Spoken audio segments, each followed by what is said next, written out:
السلام عليكم ورحمة الله وبركاته. مركل موقع عصب كسود هذا channel كي يعبر عالمك هدي أنو عصب تاي فضلا نو صبر وقال كانوا تيما أنت وحنوها حل دونا رمضان أولا رمضان كريم رمضان مبارك وقال كم حنكو فلان دونا سيد الله بصوم وجودها كندا كارهان قول كاربيرتا iyo qaabka soonku uu yahay xilliyada shaqada qofka dadka shaqeeya ardayda iskuulaadka dhigata iyo cimilada iyo saacadaha halkan laga soomo maadaama ay saacaduhan ay ka duwan yihiin kuwa Afrika laga soomo kale laga yaabo in la soomo ilaa 18 saacadood intaas ayaan ku dulmari doonaa haddii Alla idmo markale iyo kulanti wanaagsan Ramadaan Kariim. xaqiiqda markaan ka hadlayno Canada guud ahaan gaar ahaan gobolkan Alberta xilliga Ramadaanka ahi dadku uma dareemaan runtii inay cidla ama dibad joogaan sababtoo ah meeshaan waxaa jira community badan oo muslimiin ah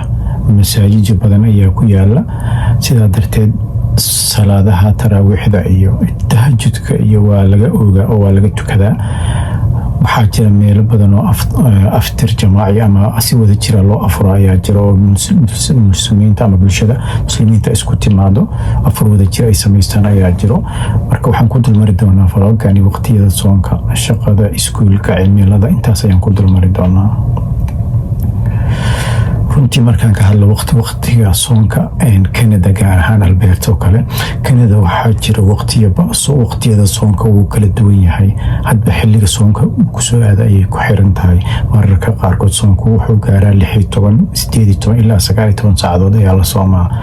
gaar ahaan xilliga xagaaga kale ayaa maalinta ay dheeraataa oo saacado badan la soomaa ilaa 19 saacadood Alberta markaa joogto kale sida Calgary iyo Edmonton kale qorraxda goor hore ay soo baxdaa xilli dambana waa ay dhacdaa taa darteed ayaa soonku wuxuu u dheeraadaa saacadaha ayaa dheeraada marka qorraxda waa xilli dambe soo xilli hore soo baxda xilli dambana dhacda ayaa keenay saacado badan inuu maalintii dadka ay soomaan markaan ka hadalno kale shaqada iyo waxbarashada ma iskuulaadka kale dadka badankoodu ay shaqeeyaan ama iskuul ay dhigtaan oo wax ay bartaan marka sharci ahaan Canada soonka waa laga tixgeliyaa diinta waa laga tixgeliyaa islaamka diimaha kale way diinta islaamka ay u tixgeliyaan oo dadka muslimiinta waa lagu ixtiraamaa soonkooda cibaadadkooda waa lagu ixtiraamaa mararka qaarkood shaqada waa lagu fududeeyaa oo haddii aad qof muslim tahay aad sooman tahay managerka oo kale shaqada wuu ku fududeeyaa oo sooma ixtiraamaya soonka iyo inaad magacaysan tahay awgeed bareegir ayaa lagu siiyaa shaqo dabacsan ayaa lagu dhiibaa laakiin qofku waa inuu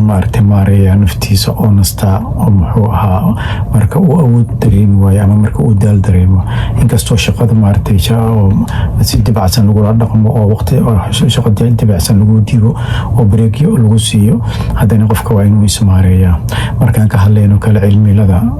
Alberta kale cimiladeeda markaan ka hadlayno runtii cimilada Alberta waa mid aad u qabow inta badan gaar ahaan xilliga jilaalka aad ay u qabowdahay Alberta waa mid aad u qabow Ramadaanka kale waxaa la saamaxo xilliga jilaalka aad ay u qabowdahay laakiin xilliga xagaaga mararka qaarkood kuleel ayaa yimaada kuleelka marka xilliga qabowbaha laakiin markuu Ramadaan ku soo aado dadka waxaa saacida qofka inuusan oon dareemin waayo qabowga dartii balse xilliyada qaarkood waa xilliga mararka qaarkood uu ku soo aado xilliga kuleelaha oo kale ayaa qofka dareemaya daal iyo oon balse xilliyada qabowbaha oo kale qofka ma dareemo oon waayo qabowga ayaa saacida inkastoo saacado way dheeryihiin qabowguna uu daran yahay masaajida iyo bulshada muslimiinta oo kale markaan ka hadlno Alberta kale waxaa ku yaala masaajid badan oo salaadaha lagu oogo taraawiixda tahajjudka lagu oogo ayaa ku yaala oo muxuu ahaa magaalooyin badan oo Alberta ka mid sida Calgary oo kale Edmonton oo kale magaalada Brooks oo kale Lethbridge oo kale Medicine Hat oo kale masaajid badan ayaa ku yaala taraawiixda tahajjudka lagu oogo bulshada muslimiinta sida xilligaas Ramadaanka oo kale way isku yimaadaan xilliga afurka oo kale way isku yimaadaan taraawiixda xilligeeda way isku yimaadaan oo salaada ay meesha ku ogaan tani waxay keentaa qofka ama waxay siisaa qofka dareen walaaltinimo iyo taageero ayay siisaa isku imaadan kaas wada jirkaas loo wada afurayo iyo bulshadaas muslimiinta masaajidda ku kulmaysa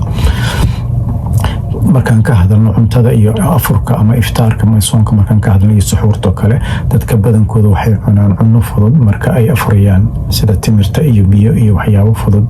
kadibna cunada maarta culus waxay qaataan xilliga cashada ama suxuurta ay qaataan marka waxaa jira talooyin muhiim ah qofka marka uu joogo khaasatan wadamadan qurbaha kale oo qaboobaha oo kale maarta waxaa loo baahan yahay qofka inuu qaato biyo badan inuu cabo inta u dhaxaysa afurka iyo suxuurta si uu energy fiican u helo cunno nafaqo leh waa inuu cunaa oo dheelitiran soo maarta u xamilo saacadaha badan ee soonka iyo qabowga uu isla xamilo hurdo ku filan qofku waa inuu qaataa waana inuu qofku iska ilaaliyaa daalka badan marka laga reebo shaqadiisa caadiga ahi waana qofka inuu ku xirnaada masaajida iyo bulshada muslimiinta ah soo uga faa'iideysto bishani taraawiixda tahajjudka iyo muxuu ahaa isku imaatanka gudaha bulshada iyo muxaadaraadka laga qabto masaajida kala duwan ugu dambeyntii guud ahaan inkastoo ay jiraan caqabado badan sida waqtiga oo dheer oo 18 ilaa 19 saacadood uu gaaro kale shaqada oo adag oo kale muslimiinta Kanada gaar ahaan gobolkan Alberta si wanaagsan ayay uga soomaan ramadaanka madaxda gobolkan iyo guud ahaan Kanadaba aad ayayna u tixgeliyaan diinta islaamka way u hambaliyayaan oo muxuu ahaa qof muslimiinta xor ay yihiin maartay salaadahooda inay qabsadaan cibaadaadkooda inay qabsadaan activitieskooda guud ahaan ramadaanka iyo ciidaha qosay inay qabsadaan waa loo ogol yahay waana mid taasi muslimiinta ay ku sii dhiirigelinaysa inay ku maartay si cibaadaystaan marka waxaan ugu talagalay vloggan inaan uga qayb qaato رمضان كريم أما حملية رمضان كاين أو قيب قاتو يوم هو تلقالي هدي إنتان لسو قارتين فضلا رمضان كريم مركلة لايك سبسكرايب يو شير أصحابتين أنا قارسية مع السندين